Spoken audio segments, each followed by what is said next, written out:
அன்பு தமிழ் மக்களே வணக்கம். மோடியிடம் போய் சொல்லு என்று சொன்னவன் இப்போ மோடியிடம் போய் தாக்குதலை நிறுத்தும்படி கெஞ்சுவதற்கு போயிருக்கிறானாம். ஆபரேஷன் சிந்தூர் என்று பெயர் வைத்ததற்கு காரணமே பெண்களின் குங்கும பொட்டை அளித்தவனை பழிவாங்கும் நடவடிக்கையாக தெரிய வேண்டும் இந்த உலகத்துக்கு. அதற்காகத்தான் அந்த பெயரை தேர்ந்தெடுத்தார் மோடி. 1000 பயங்கரவாதிகளை உருவாக்க ஹஃபீஸ் சையத் மசூதிக்குள்ள நடத்திக்கிட்டு இருந்த மதரசா இப்போ அழிக்கப்பட்டுள்ளது. பாகிஸ்தானுக்குள் 4 இடங்களில் 140 கிலோமீட்டர் ஊடுருவி சென்று தாக்கி அழித்துள்ளது இந்தியா. நேவி, விமானப்படை, தரைப்படை மூன்றும் சேர்ந்து எடுத்த நடவடிக்கைக்கு வெற்றி கிடைத்துள்ளது. இதில் குறிப்பிட்டு சொல்ல வேண்டியது, அவர்களைப் போல அப்பாவி மக்களை இந்தியா குறிவைத்து கொல்லவில்லை. அப்படி வைத்திருந்தால் ஏராளமான முஸ்லீம்களை கொண்டிருக்க முடியும் இந்தியாவால். பாகிஸ்தானுக்கும் இந்தியாவுக்கும் வித்தியாசம் இருக்குல்ல. பாகிஸ்தானின் பதிலடியை பார்த்துவிட்டு பாகிஸ்தானின் அழிவை நாம் தீர்மானித்து கொள்ளலாம் என்று இந்தியா முடிவெடுத்து விட்டது. ஜெய்ஷ்-இ முகமது, லஷ்கர்-இ தொய்பா ட்ரைனிங் கேம்புகள் முற்றிலுமாக அழிக்கப்பட்டுள்ளது. இப்போது Now terrorists have no hiding place. AYUSH Samya, wife of சுபம் திரிவேதி, அவர் என்ன கூறியிருக்கிறார் தெரியுமா? நான் இன்றுதான் நிம்மதியாக உறங்குவேன். ஏனென்றால் அவர் கண்முன்னாலேயே அவரது கணவரை சுட்டுக் கொண்டார்கள். அவரை பழிவாங்க வேண்டும் என்று விரும்பியவர் அவர். பொட்டை அளித்தவனை பொட்டுன்னு போட்டு தள்ளிய மோடிக்கு நன்றி என்று சொல்லியிருக்கிறார். முரிட்கே மசூதி ஹபீஸ் சையதின் மறைவிட மசூதி. அது அவரே கெட்டிய மசூதி. அந்த மதம் பிடித்தவனின் கூடாரம்தான் இப்போது சிதறியுள்ளது. அந்த மசூதி முன்பு ஆம்புலன்ஸ்களின் அலறல் சத்தம் அவர்களின் அலறல்களோடு சேர்ந்து கேட்கின்றது. ஜெய்ஷ்-இ முகமதின் தலைமைச் செயலகம் இப்போது இடிந்து விழுந்து விட்டது. ட்ரம்ப் ஏதோ நடக்கப் போகிறது என்று எனக்கு முன்பே தெரியும். ஆனால் இவ்வளவு சீக்கிரமாக வந்து சட்டுப்புட்டுன்னு ஜோலியை முடிச்சிருவான்னு எனக்கு தெரியாது. உக்ரைன் காசா வார் மாதிரி இழுக்காதீங்கப்பா, சீக்கிரமாக முடிச்சிடுங்க அப்படின்னு சொல்கிறாரு. 1000 பள்ளி குழந்தைகளுக்கு ஆயுத பயிற்சி கொடுத்து கொண்டிருந்த பள்ளிக்கூடத்தை இப்படி அநியாயமாக இடித்து தள்ளிவிட்டானே. நீ ஆயுத பூஜையெல்லாம் பண்ணி என்ன பிரயோஜனம்? சரஸ்வதி உன்னை மன்னிக்கவே மாட்டா. இது ஃபேஸ் 1 என்று இந்தியா கூறுகிறது. இந்த தாக்குதலை இன்னும் பல பேஸுகள் இருக்காமே. இந்தியாவுக்கும் பல ஃபேஸுகள் இருக்கு. அதை நீ போக போக தெரிஞ்சுக்கிடுவ. ஆத்மா நிர்பார் என்ற திட்டத்தை மோடி தொடங்கியது பக்கத்தில் இருக்கிற நம் எதிரிகளின் ஆத்மாவை நிர்மூலம் ஆக்குவதற்காகத்தான் என்று இப்பத்தான் நமக்கு புரிகிறது. DRDOவுடன் சேர்ந்து தனியார் கம்பெனிகள் ஆயுத தயாரிப்பில் இறங்கலாம் என்று மோடி அறிவித்ததும் இதற்காகத்தான். அதனால் தான் அதானி, L&T போன்ற தனியார் கம்பெனிகளும் ஆயுத தயாரிப்பில் இறங்கினார்கள். இங்கே உள்ள தேச விரோதிகள் அடானியை எதிர்ப்பதற்கு காரணம், இந்த தேச விரோதிகளின் நண்பர்களை அழிக்க அதானி ஆயுதம் தயார் செய்து கொண்டு இருப்பதால் தான். அந்த வெறுப்பில் தான் ஹிடன்பெர்க்கு கூட சேர்ந்து ஒரு இண்டி கூட்டணி போட்டுக்கிட்டு இந்தியாவுக்கு எதிராக இவங்க செயல்பட்டானுங்க. சமீபத்தில் போக்ரான் ஏரியாவில் நமது இராணுவம் நமது தயாரிப்பான இன்டிஜீனியஸ் தயாரிப்பான மல்டிபிள் ராக்கெட் லான்ச்சிங் சிஸ்டமான பினாக்கா ராக்கெட்டுகளை பறக்க விட்டு நம்முடைய தாக்கும் திறனை டெஸ்ட் பண்ணிய போது பாகிஸ்தானியர்களை விட இங்கே உள்ள தேச விரோதிகள் தான் ரொம்ப பயந்து போயிட்டானுங்க. அதனால தான் ரஃபேல் விமான பொம்மையை வச்சு எலுமிச்சம்பழம் மிளகாயை தொங்க போட்டு திருஷ்டி சுற்றி போட்டானுங்க. இப்போ அவர்களுக்கு பச்சை மிளகாயை கடித்த மாதிரி ஆயிடுச்சு. அந்த ராக்கெட்டுகளுக்கு ஏன் பினாக்கா என்று பெயர் வைத்தாங்க தெரியுமா? சமஸ்கிருதத்தில் பினாக்கா என்றால் கிரியேட்டிங் பவர் என்று அர்த்தம். அதாவது சிவனின் இன்னொரு பெயர். அவரது நெற்றிக்கண்ணை திறந்தால் அது சீரிப்பாயும் வேகத்தில் எதிரிகள் பஸ்பமாகி விடுவான் என்பதை குறிக்கத்தான் அந்த பெயர் வைக்கப்பட்டது. இது அந்த கோவணம் கட்டியவர்களுக்கு இன்னைக்கு வரைக்கும் தெரியாது. பொக்ரானில் நடந்த மாக் ட்ரில்லை பார்த்து உள்நாட்டு எதிரிகளும் வெளிநாட்டு எதிரிகளும் அரண்டு போகவில்லை என்று அவர்களால் சத்தியம் செய்து சொல்ல முடியுமா?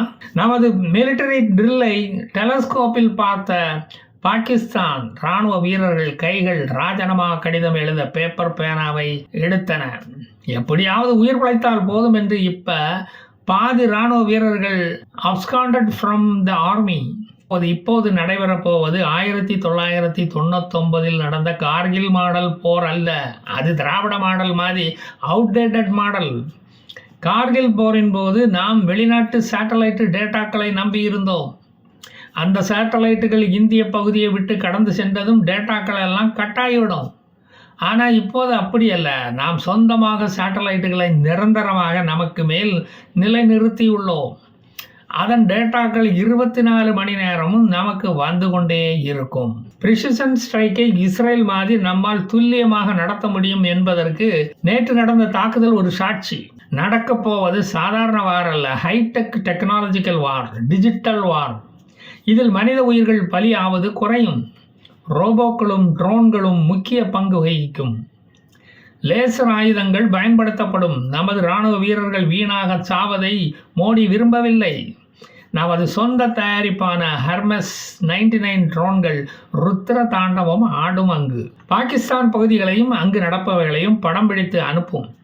அத்துடன் எதிரியின் இடங்களை துல்லியமாக நமக்கு தெரிவித்துவிட்டு ட்ரோன்களில் பொருத்தப்பட்டுள்ள ஏவுகணைகளால் அவற்றை தாக்கும். மிசைல்களை ஏவும் திறன் நமது ட்ரோன்களுக்கு உள்ளது. அதுதான் இப்போது நடந்துள்ளது. பாகிஸ்தானுக்குள் ஊடுருவி சென்று நமது ட்ரோன்கள் தாக்குதலை வெற்றிகரமாக நடத்தியது அதனால்தான். Pinaka multi level rocket system 42 செகண்டில் 72 ராக்கெட்டுகளை ஏவும் திறமை உடையது. வான வேடிக்கைகளெல்லாம் அது நடத்தாது, காட்டாது. உயிரை எடுக்காமல் திரும்பாது. பெரிய கலர் பென்சில் பாக்ஸ் மாதிரி சொருகப்பட்டு இருக்கும் அந்த ஜாமெட்ரி பாக்ஸில் இருந்து அது சீரிப்பாய்ந்து செல்லும் அழகே தனி. அதை இன்றைக்கெல்லாம் பார்த்து ரசிச்சுக்கிட்டே இருக்கலாம். அது ராக்கெட்டுகளை விட்டுவிட்டு அது தானே ரீஃபில்லும் செய்து கொள்ளும். அந்த ஆற்றல் அதற்கு உள்ளது. பினாகா ராக்கெட்டுகளில் GPS சிஸ்டம் பொருத்தப்பட்டு இருப்பதால் அதன் இலக்குகளை அது எளிதாக கண்டுபிடித்து தாக்கி அழித்துவிடும். 90 to 150 கிலோமீட்டர் தூரம் வரை சென்றும் சக்தி உடையது அது. இது பக்கத்தில் உள்ள ட்ரோன்களில் இருந்து வரும் கட்டளைகளையும் ஏற்று செயல்படும் விதமாக அமைக்கப்பட்டுள்ளது. அதுதான் அதில் உள்ள விசேஷம். ஒரு வருடத்துக்கு 5000 ராக்கெட்டுகள் வீதம் நாமே தயாரித்து கொண்டு இருந்தோம். போர் ஆரம்பிக்கப் போவதால் இந்த தயாரிப்பு வேகம் இப்போது அதிகரிக்கப்பட்டுள்ளது. நம்முடைய ஸ்டேட் ஆஃப் ஆர்ட் டெக்னாலஜியை பார்த்து இஸ்ரேலே அசந்து விட்டது. இது முற்றிலுமாக டிஜிட்டல் டெக்னாலஜியில் இயங்குகிறது. உங்களுக்கு புரியும்படி சொல்ல வேண்டுமானால், உங்கள் கை விரல் அசைவில் உங்களால் உங்கள் பேங்க் அக்கௌண்ட்டில் இருந்து பணம் அனுப்ப முடிகிறது அல்லவா? அது மாதிரியான விரல் நுனியில் இயங்கும் டெக்னாலஜி இது. இந்த பினாகா தன் தலையில் 7 டன் வெடிமருந்தை சுமந்து செல்லும் ஒரு கடமை தவறாத உழைப்பாளி. ஏற்கனவே எக்கனாமிக்கல் காயடிப்பை பாகிஸ்தானுக்கு நாம் செய்துவிட்டோம். இனி மிலிட்டரிக்கு அந்த காயடிப்பை நடத்த வேண்டும். இதற்கிடையில் அரேபியன் சீயில் மாக் ட்ரில் நடத்தப்போவதாக சொல்லி எந்த ஒரு விமானமோ கப்பலோ அரேபியன் சீக்கு வரக்கூடாது என்று அறிவித்தது இந்தியன் நேவி. அதற்கு காரணம் இந்த மாதிரி ஒரு தாக்குதல் நடக்கப் போவதால் தான் அதை ரகசியமாக வைத்திருந்தது. இந்தியன் நேவி எந்த ஆயுதம் ஏந்திய கப்பல் கராச்சி துறைமுகத்துக்கு வந்தாலும் நாங்கள் தாக்குவோம் என்று அறிவித்துவிட்டது. இதனால் சீன கப்பல்கள் அரேபியன் சீக்கு வருவதை நிறுத்திவிட்டது. துருக்கியிலிருந்து ஆயுதம் ஏந்திய விமானங்கள் வந்தாலும் நாங்கள் தாக்குவோம் என்று இந்தியன் நேவி அறிவித்துவிட்டது. துருக்கியின் விமானங்கள் கராச்சிக்குத்தான் நேரடியாக வர முடியும். இப்போது அதன் ஆயுத சப்ளை தடைபட்டு நிற்கிறது. தற்போது பாகிஸ்தான் வசமுள்ள ஆயுதங்கள் 7 to 10 டேஸுக்கு தான் வரும். இந்தியாவிடம் உள்ள ஆயுதங்களால் 60 நாட்கள் வரை நம்மால் தாக்குப்பிடிக்க முடியும். அதுவும் அல்லாமல் நமது ரிசர்வ் ஸ்டாக்கில் கை வைக்காமல் இந்த போரை நடத்தி முடித்து விடலாம். தரைப்படை, விமானப்படை, கடற்படை இந்த மூன்றும் சேர்ந்து தாக்கினால் 2 to 4 டேஸில் இந்த யுத்தம் முடிந்துவிடும். காசா போர் மாதிரியெல்லாம் நீடிக்காது. அப்புறம் பாகிஸ்தானியர்கள் வட்டமேஜையை தூக்கிக்கிட்டு வந்து நம்மளோட சீட்டு விளையாட வருவானுங்க, பீஸ் டீல் போட வருவானுங்க. வாய்ச்சொல் வீரன் பிலாவல் பூட்டோ, கவாஜா ஆசிஃப், ஐநாவின் கட்டராசுவை கூப்பிடுவது அவர்களின் உயிரை காப்பாற்றிக் கொள்ளத்தான். அல் கொய்தாவின் நண்பன் லஸ்கர்-இ தொய்பா அதன் தலைவன் ஹபீஸ் சையத் இருக்கும் மறைவிடத்தில் குண்டு பாய்ந்து சாவான் என்று கராச்சி ஜோசியர் ஏற்கனவே சொல்லியிருக்காராம். அவன் செத்ததை இவனுங்க இன்னும் உறுதியாக வெளியே சொல்ல மாட்டேங்கிறானுங்க. நாம தான் கண்டுபிடிக்கணும். அவனோட சொர்க்கத்துக்கு செல்லும் விசாவில் மோடி ஏற்கனவே கையெழுத்தை போட்டு கொடுத்துட்டாரு. ஒசாமா பின் லாடன் தனது சொத்துக்களை லஷ்கர்-இ தொய்பா என்ற நல்லவன் படைக்கு உயில் எழுதி வைத்துவிட்டு போனது எவ்வளவு நல்லதா போச்சு பார்த்தீங்களா? டிசம்பர் 2000 வருடத்தில் செங்கோட்டைக்கு குண்டு வச்சானுங்க. 2001 இந்த பாராளுமன்ற கட்டடத்தை தாக்குனாங்க. 2005 டெல்லியில பல இடங்கள்ல குண்டு வெடிச்சு மக்களை கொன்னானுங்க. 2007 ஹைதராபாத்தில் உள்ள மிச்சம் மீதி உள்ள இந்துக்களை கொன்னானுங்க. 2008 மும்பை குண்டு வெடிப்பை நிகழ்த்தியது. 2010 பூனாவில் குண்டி வெடிச்சது என்று எல்லா சோசியல் சர்வீஸையும் செய்தது இந்த நல்லவன் படைதானே. கொலைதாசர்கள் தஞ்சம் அடைவதற்கு இருக்கவே இருக்கு ஆசாத் காஷ்மீர். அப்புறம் என்ன கவலை? இவர்களுக்கு ஜெய்ஷ் முகமது, டெரக்-இ தாலிபான், ஹிஸ்புல் முஜாஹிதீன், ஹர்கத் உல் ஜிஹாத் அல் இஸ்லாமி, அன்சார் கஸ்வத் என்ற மதசார்பற்ற தொண்டு நிறுவனங்களுடன் ஒரு கூட்டணியும் உண்டு. பங்கு பிரிப்பதில் அடிக்கடி ஹூத்திஸ் கடல் கொள்ளைக்காரர்களை விட படு கேவலமாக மோசமாக ஒருத்தன் அடிச்சுக்கிட்டு கொண்டுக்கிட்டு விளையாடிக்கிடுவானுங்க. அது ஒரு பக்கம் நடக்கும். ஒரே ஜாலி தான் அவனுக்கு. தெய்வ பணியில் இருக்கும்போது இப்படி பல IPL போட்டிகளை அவர்கள் நடத்த வேண்டியது வருது. இத்தனை கும்பல்களுக்கும் சோறு வச்சே திவாலான ஒரே நாடு என்று ஒன்று உண்டென்றால் அது பாகிஸ்தான் தான். பாகிஸ்தான் பேங்குகள் எல்லாம் பல திவாலாகிவிட்டன. உலக வங்கி வாசல்ல பிஸ்கட்டுகளுக்காக படுத்து கிடக்கின்றன. என்ன கேட்டால் இந்த போர் ஒத்திகையெல்லாம் நடத்துறதே வேஸ்ட்டு. பாகிஸ்தான் உள்ளார பூந்தோமா, அங்கே வச்சு ஒத்திகை பார்த்தோமா, கொன்னோமா, பிணைய கைதிகளோட திரும்பி வந்தோமா என்று இருக்க வேண்டும். அப்படித்தான் நான் நினைச்சேன். அது நேற்று நடந்துள்ளது. நம்ம பொறுமையை ரொம்ப தாப்பா சோதிக்கிறாங்க. பாகிஸ்தானில் இராணுவ வீரர்கள் சாகிறத கேட்டு கேட்டி கொண்டாட இங்கே பல சகோதரர்கள் இந்தியாவில் அமைதியாக பார்த்துக்கிட்டு இருக்காங்க. அவர்களை இப்படி ஏமாற்றலாமா? கெட்டு போகிறதுக்குள்ள ஏதாவது செஞ்சிடுங்கப்பா.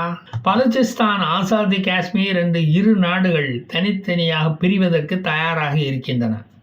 பாக்கி உள்ள தேசம்தான் பாகிஸ்தான் என்று ஆகும். நல்லா தான் பேர் வச்சான்டா பாகிஸ்தான் என்று. அவனை பாராட்டணும். 1947 சுதந்திரம் அடைந்த பிறகு 2 மாதத்தில் பாகிஸ்தானுக்கு அரிப்பெடுத்தது. பாகிஸ்தான் மலைஜாதி மக்களை திரட்டி கொண்டு காஷ்மீர் மேல் படையெடுத்தது. இஸ்லாமியர்களை அதிகமாக கொண்ட தேசமாக இருந்தாலும் காஷ்மீரை ஆண்டது ஒரு இந்து மன்னன் ஹரி சிங் என்பவன். அவன் அப்போது இந்தியாவின் உதவியை நாடினான். உங்களோடு நாங்கள் சேர்ந்து கொள்கிறோம் என்றான். போர் 1949 வரை நீடித்தது. வழக்கம் போல குட்டையை குழப்பும் ஐநாவின் தலையிட்டால் இதுவரை நீங்கள் பிடிச்ச பகுதியை நீங்களே வச்சுக்கிடுங்க, போரை நிறுத்தி விடுங்கள் என்று ஒரு பீஸ் டீலை போட்டு போரை நிறுத்தினார்கள். அன்றிலிருந்து இன்று வரைக்கும் இதுதான் லைன் ஆஃப் கண்ட்ரோலாக ஓடிக்கிட்டு இருக்கு. இதுதான் காஷ்மீரின் சுருக்கமான வரலாறு. தனது படைகளால் 3 முறை இந்தியாவிடம் தோற்ற பாகிஸ்தான் அதன் ப்ராக்சி படைகளான பயங்கரவாத நாய்களை ஏவி இந்தியாவிடம் மோதுகிறது. இப்போது பாகிஸ்தான் இருக்கும் வரை இந்த மோதல் இருந்து கொண்டுதான் இருக்கும். அதனால் பாகிஸ்தான் அழிந்து விடுவது நமக்கு நல்லது. அதற்கு ஒரு நிரந்தர தீர்வு கிடைக்கும். 15 மெம்பர்ஸ் கவுன்சில் ஆஃப் UNSC அதன் தலைவர் கிரீஸ் நாட்டு பிரதமர் அவர்கள் தலைமையில் கூடிய போது பாகிஸ்தான் இன்னும் இந்தியாவுக்கு எதிராக டெரரிசத்தை வளர்ப்பது ஏன்? பஹல்காமில் நீங்கள் நடத்திய தாக்குதலை மன்னிக்க முடியாது, இந்துக்களாக தேர்ந்தெடுத்து நீங்கள் கொண்டது ஏன் என்று கடுமையான கேள்விகளை கேட்டு கண்டித்துள்ளார்கள். பேச்சுவார்த்தை மூலம் தீர்க்க முடியுமா என்று பாருங்கள். இல்லை என்றால் பின் விளைவுகளை நீங்கள் சந்தித்துக் கொள்ளுங்கள். மோடியிடம் எங்களால் பேச முடியாது என்று கூறிவிட்டார்களாம். பக்ரீத் ஆடுகள் தலையை தொங்க போட்டுக்கிட்டு மூடிய அறைகளில் இருந்து வெளியே வந்ததாம். ஆசாதி காஷ்மீரை கைப்பற்றுவதற்கு இதுதான் சரியான நேரம் என்று நாங்கள் நினைக்கிறோம். பாகிஸ்தான் ஆக்குபைடு காஷ்மீர் நம் கைக்கு வந்தால் பாகிஸ்தானின் சர்வ நாடியும் அடங்கிவிடும். பாகிஸ்தானில் டெரரிஸ்டுகள் இப்போது இல்லையாம். அப்படி என்றால் இந்தியா அங்குள்ள பயங்கரவாதிகளை கொன்று பாகிஸ்தானுக்கு உதவிதானே செய்கிறது. அதை அவர்கள் பாராட்ட வேண்டாமா? அதனால் பாகிஸ்தானியர்கள் அதை கேக் வெட்டி கொண்டாடலாம். இப்பதானே தாக்குதல் ஆரம்பித்துள்ளது. நான் அடிக்கடி இங்க வர வேண்டியது வரும். என் தாக்குதலை தாங்குவதற்கு நீங்கள் தயாராகி கொள்ளுங்கள். நான் மீண்டும் வருவேன். சொல்லாததையும் சொல்லுவேன். ஜெய் ஹிந்த்.